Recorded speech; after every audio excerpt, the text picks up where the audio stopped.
जय श्री राधे। आज हम सुनेंगे कार्तिक मास महात्म का 33वां अध्याय। दया दृष्टि कर हृदय में भाव भक्ति उपजाओ। 33वां अध्याय लिखूं कृपा दृष्टि बरसाओ। सूत जी ने कहा, इतनी कथा सत्यभामा को सुनाकर भगवान श्री कृष्ण संध्या करने को महल में चले गए। ये कार्तिक मास का व्रत भगवान विष्णु को अति प्रिय है तथा भक्ति को प्रदान करने वाला है। रात्रि जागरण, प्रातः काल का स्नान, तुलसी वट सिंचन, उद्यापन और दीपदान, ये 5 कर्म भगवान विष्णु को प्रसन्न करने वाले हैं, इसलिए इनका पालन अवश्य करना चाहिए।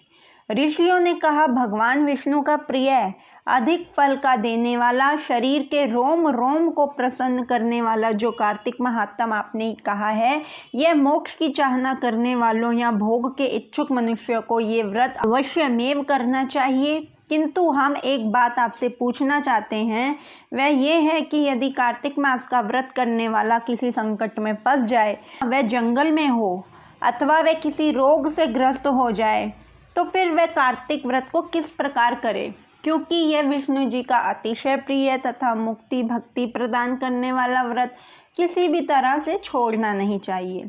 श्री सूत जी ने उत्तर दिया, यदि कार्तिक व्रती किसी संकट में फंस जाए तो वीरता के साथ शंकर जी तथा भगवान विष्णु के मंदिर जो भी पास हों उसमें जाकर रात्रि जागरण करें। अगर घना जंगल हो तो फिर पीपल के पेड़ के नीचे अथवा तुलसी के वन में जाकर जागरण करें, परंतु कलयुग में ये तो संभव नहीं है।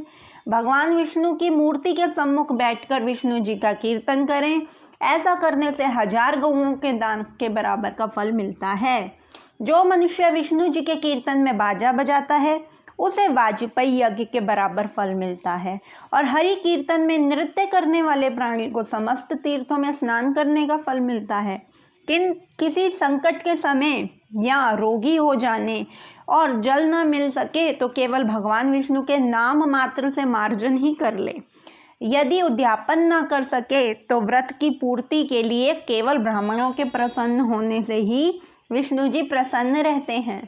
यदि आप दीपदान न कर सकें तो दूसरे के दीप की वायु आदि से भली भांति उस रक्षा करें, यानी दूसरों के दीप की रक्षा करें।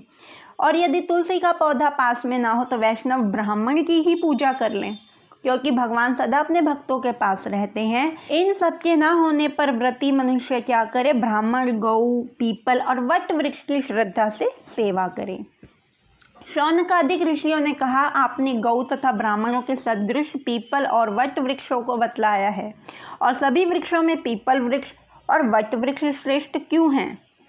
श्री सूत जी ने कहा, पीपल का पेड़ साक्षात भगवान विष्णु भगवान है और पलाश का पेड़ साक्षात ब्रह्मा है। इन वृक्षों की पूजा सेवा तथा दर्शन से सब पापों का नाश हो जाता है। ऋषियों ने कहा, हे प्रभु, हम लोगों को इसमें शंका है कि ब्रह्मा, विष्णु और शंकर वृक्ष रूप क्यों हुए हैं, आप कृपा करके हमें बतलाइए। श्री सूत जी ने कहा, प्राचीन काल में भगवान शंकर और पार्वती जी विहार कर रहे थे। उस समय उनके विहार में विघ्न डालने के विचार से ब्राह्मण का रूप धारण करके अग्निदेव वहां पर गए। विहार के आनंद के वशीभूत हो जाने के कारण क्रोध में भरकर श्री पार्वती जी ने समस्त देवताओं को श्राप दे डाला। पार्वती जी बोली, हे देवताओं, विषय सुख को कीट पतंगे भी जानते हैं, आप लोगों ने देवता होकर भी उसमें विघ्न डाला है, इसलिए आप सब लोग वृक्ष हो जाओ। सूत जी ने कहा, इस प्रकार क्रोधित पार्वती जी के शाप से सब देवता वृक्ष हो गए। इसी कारण भगवान विष्णु और शंकर जी दोनों पीपल और वट हो गए।